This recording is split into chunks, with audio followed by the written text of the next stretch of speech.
السلام علیکم ورحمۃ اللہ وبرکاتہ۔ دوستو، یہ زمانہ جس سے ہم گزر رہے ہیں پرفتن زمانہ ہے۔ آئے دن ہم اپنے واعظوں سے، مسجد کے خطیبوں سے یہ سنتے رہتے ہیں کہ یہ دور پرفتن دور ہے، ہمارے گھر سلامت نہیں، ہماری تنہائیاں سلامت نہیں، ہمارے جوان بوڑھے بچے سب اس عذاب میں پھنسے جا رہے ہیں وغیرہ وغیرہ۔ اس کے علاوہ ہمیں یہ بھی سننے کو ملتا ہے کہ آج مسلمان رشوت بھی لیتا ہے، آج مسلمان چوری بھی کرتا ہے، آج مسلمان زنا بھی کرتا ہے۔ یہ بات سچ ہے، اس میں کوئی انکار نہیں کہ ہم ہر قسم کے گناہوں میں پھنستے چلے جا رہے ہیں۔ ہر طرح کی برائی اس وقت امت مسلمہ کے اندر موجود ہے، لیکن جس برائی کی توقع مسلمانوں سے نہیں کی جا سکتی وہ شرک ہے۔ اس مذہب کے ماننے والے کس طرح شرک میں ملوث ہو سکتے ہیں جبکہ ان کا پاک پروردگار بار بار یہ بات دہرا رہا ہو، اور اس رب کے بھیجے ہوئے تمام انبیاء و رسول بار بار اس بات کو کہہ رہے ہیں کہ اللہ کے سوا کوئی معبود نہیں، اللہ کے ساتھ کسی کو شریک مت کرو، تمہارے جوتے کا تسمہ بھی ٹوٹ جائے تو اللہ سے مانگو، ہے نا؟ ناممکن لگتی ہے یہ بات کہ مسلمان شرک کیسے کر سکتا ہے، جبکہ قرآن کی شروعات ہی اسی سے ہوتی ہے کہ الحمدللہ رب العالمین، تمام تعریف اللہ رب العزت کے لیے ہے، الرحمن الرحیم، جو رحمان ہے اور رحیم ہے، مالک یوم الدین، مالک ہے قیامت کے دن کا، اور پھر اس کے بعد ایاک نعبد و ایاک نستعین، ہم تیری ہی عبادت کرتے ہیں اور تجھ سے ہی مدد چاہتے ہیں۔ اور امت مسلمہ کا ایک وسیع طبقہ اس امتحان میں فیل ہو چکا ہے۔ شاید آپ کو میری اس بات پہ یقین نہ رہا ہو۔ بات آگے بڑھانے سے پہلے ذرا ان ویڈیوز کو دیکھیے۔ آپ کس کی امت میں؟ کس کی؟ اعلی حضرت۔ السلام علیکم۔ وعلیکم السلام۔ آپ سے ایک سوال ہے، بولیے۔ آپ کس کی امت میں؟ اعلیٰ حضرت کی۔ آئیے سب مل کے فلسطین کے لیے دعا کرتے ہیں۔ یا غوث کرم کر دو، یا غوث کرم کر دو۔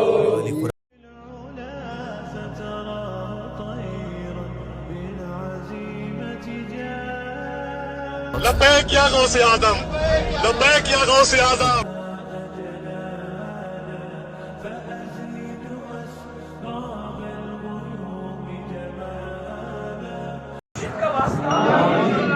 آپ کے لاڈلے بیٹے سرکار نور قطب عالم کا سب پر کرم کی نظر کرتے ہیں۔ نظر خواجہ چراغ چشت شہ اولیاء غریب نواز، بہار انجمن مصطفیٰ غریب نواز، سنو سنو میرے حاجت روا غریب نواز۔ تو دیکھا آپ نے کس طرح سے اللہ کے ساتھ کھلے عام شرک کیا جا رہا ہے، اور حد تو اب یہ ہو چکی ہے کہ اب بت پرستی بھی مسلمانوں نے شروع کر دی۔ چلیے یہ تو بڑا بڑا شرک ہے جس کو عقل رکھنے والا، شعور رکھنے والا ہر انسان یہ کہے کہ واقعتاً یہ شرک ہے، کہ حقیقتاً یہ گناہ ہے، اور ایسا گناہ ہے جس کی کوئی معافی نہیں، بشرطے کہ انسان توبہ کرے اور اپنے رب کی طرف رجوع لائے اور ان کاموں کو چھوڑ دے۔ لیکن کیا آپ جانتے ہیں کہ اس ٹائم ہمارے سماج میں ایسے شرک بھی ہو رہے ہیں جنہیں ہم شرک ماننے کو ہی تیار نہیں ہیں؟ جی ہاں، آج کی اس ویڈیو میں آپ کو یہی بتانا چاہتا ہوں کہ کس طرح ہم نے بہت سارے شرکیہ کاموں کو ایک عام سی چیز سمجھ لیا ہے، جنہیں ہم کر کے یہ سمجھنے کو ہی تیار نہیں کہ جو ہم نے کیا وہ شرک ہے۔ سب سے پہلے اللہ کے علاوہ کسی اور کے نام کی قسمیں کھانا۔ جی ہاں، آپ نے صحیح سنا، آئے دن ہم اپنے آس پاس یہ آوازیں سنتے ہیں، قرآن پاک کی قسم، حضور کی قسم، آپ کی قسم، ماں باپ کی قسم، کیوں کہتے ہیں نا؟ آئیے اب سنتے ہیں رسول اللہ صلی اللہ علیہ وسلم کیا فرماتے ہیں۔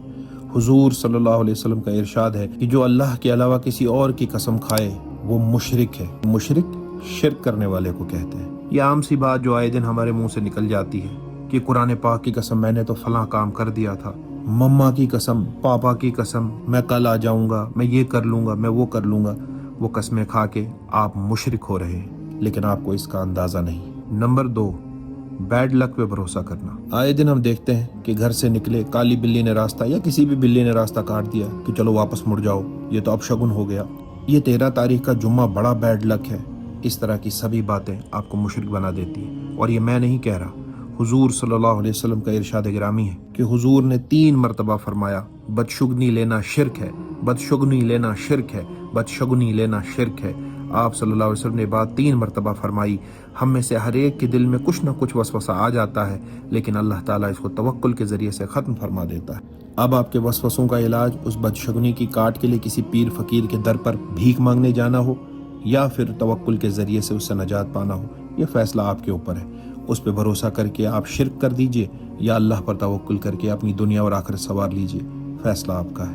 نمبر 3، کسی نجومی یا فیوچر بتانے والے کو کنسلٹ کرنا۔ جی ہاں، یہ ہمارا نیا نارمل ہے۔ آپ آئے دن دیکھتے ہیں یوٹیوبز کی ایڈ میں या आपके इंस्टाग्राम के ऊपर या आपके गूगल एड्स के अंदर आजकल आम तौर पर अपनी सिर्फ डेट ऑफ बर्थ बता दीजिए और हम आपको ये बताएंगे कि आपके साथ क्या होने वाला है करके ऐप्स आ रही हैं, फर्स्ट कंसल्टेशन फ्री करके एड्स आ रही हैं, और आप सब अपना फ्यूचर जानने के लिए, किसी को नौकरी चाहिए, किसी को लड़की से शादी करनी है, किसी को बच्चा नहीं हो रहा, ये सब काम कब बनेंगे ये जानने के लिए आप एक कॉल फ्री में कर ही लेते हैं कौन सा पैसा लग रहा है, या देख लेते हैं कौन सा गुनाह हो रहा है। गुनाह हो रहा है, मैं आपको बताता हूँ क्या हो रहा है।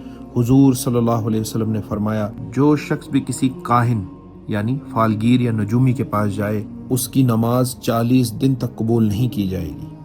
अब आप प्लस माइनस खुद से कर लीजिए, क्योंकि इन कैलकुलेशंस में आप मुझसे ज़्यादा समझदार होंगे। ये रास्तों से गुजरते हुए किसी भी अरे गहरे नथु खैरे को अपना हाथ दिखा देना, अपना मुस्तकबिल जानने की कोशिश करना कि कमरे में बैठा बंद कमरे में मोबाइल के ऊपर मैं कंसल्ट कर लूँ, किसे पता चल रहा है? उसे पता चल रहा है जो आपके हर राज को जानता है, और ये काम करके आप शिर्क कर रहे हैं। नंबर 4, कब्र परस्ती। ये वो बीमारी है जो आम भी है और जिसे बीमारी समझा भी नहीं जाता। फलां बुजुर्ग पे जाके चादर चढ़ा दो तो ये दुआ आपकी पूरी हो जाएगी, फलां दरबार पे जाके फूल बिखरा दो तो वो मन्नत पूरी कर देंगे, या कब्रों को चाटना, चूमना या उन पे जाके बैठना कि ये फलां बुजुर्ग हमारी मन्नत पूरी करवा देंगे, सब का सब शिर्क है। और ये बात मैं नहीं कह रहा, रसूलुल्लाह सल्लल्लाहु अलैहि वसल्लम ने फरमाया, अल्लाह यहूद और नसारा पर लानत करे जिन्होंने अपने अंबिया की कब्रों को सजदागाह बना लिया।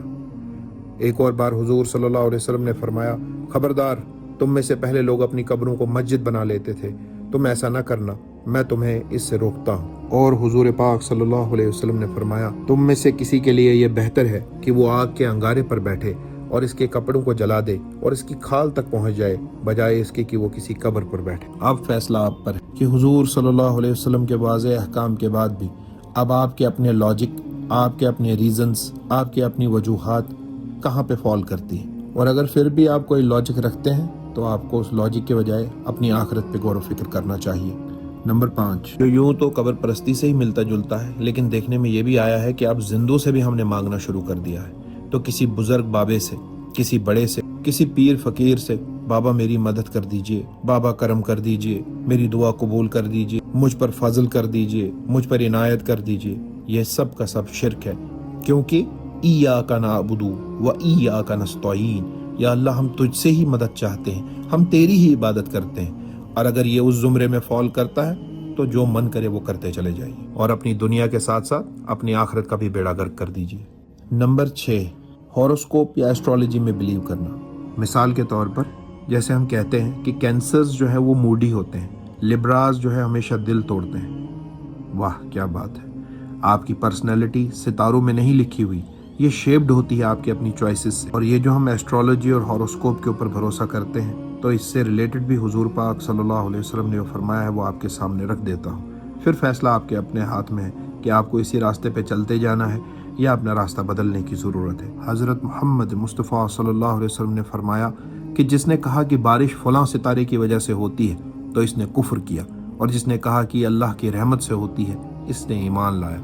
मजीद हुजूर पाक सल्लल्लाहु अलैहि वसल्लम ने फरमाया, जो शख्स किसी कहानत यानी नजूमी या काहिन के पास जाकर कुछ पूछे और इसकी बात की तस्दीक करे तो उसने उस चीज़ का इनकार किया जो मोहम्मद सल्लल्लाहु अलैहि वसल्लम पर नाजिल की गई है। और सुनना चाहते हैं तो और सुनिए, रसूलुल्लाह सल्लल्लाहु अलैहि वसल्लम ने फरमाया, जो शख्स इल्म नजूम सितारों का इल्म हासिल करे उसने जादू का एक हिस्सा हासिल किया।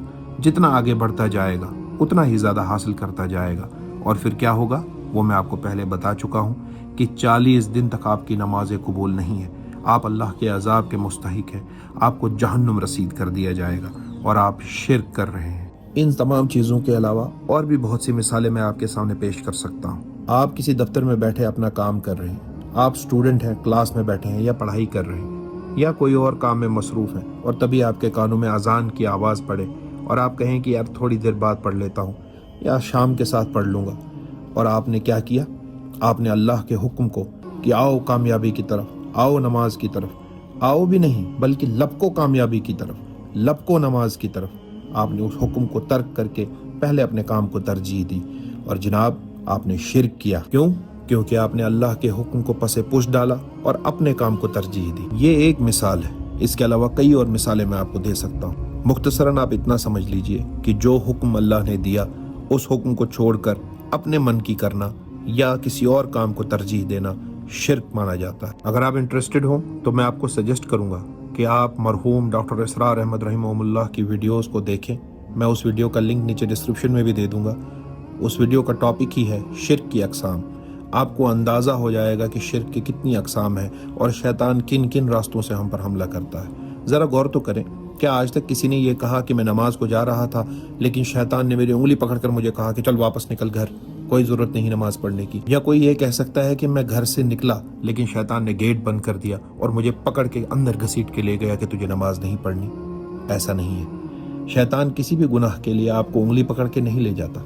वो स्टेप बाय स्टेप आपके लिए मराहिल तय करवाता है और फिर उस गुनाह को, उस शिर्क को आप एक न्यू नॉर्मल समझने लगते हैं। इसीलिए शैतान कल क़यामत के दिन भी कहेगा कि मैंने तुम्हें हाथ पकड़कर या किसी ज़बरदस्ती से नमाज छोड़ने को या अल्लाह की नाफरमानी करने को नहीं कहा था, तुम खुद ही मेरे साथ चले आए थे। इसीलिए अल्लाह ताला ने बारहा फरमाया कि शैतान के नक्श कदम पर मत चलो, वो तुम्हारा खुला दुश्मन है। अल्लाह हमें हर किस्म के शिर्क से बचाए और सबसे बढ़कर उन मुसलमानों से बचाए जो इस शिर्क की तरफ न सिर्फ लोगों को गाइड करते हैं बल्कि नित नई कहानियाँ सुनाकर और नए नए वाक़यात झूठे मनगढ़ंत बनाकर लोगों को वर्गलाते हैं और दीन से बेजार करते हैं। हमें सिर्फ और सिर्फ कुरान और सुन्नत पर ध्यान देना चाहिए और ये देखना चाहिए कि आया जो काम हम कर रहे हैं उसका कोई सबूत हमें कुरान के ज़रिए से या सही अहादीस के ज़रिए से मिलता भी है या नहीं।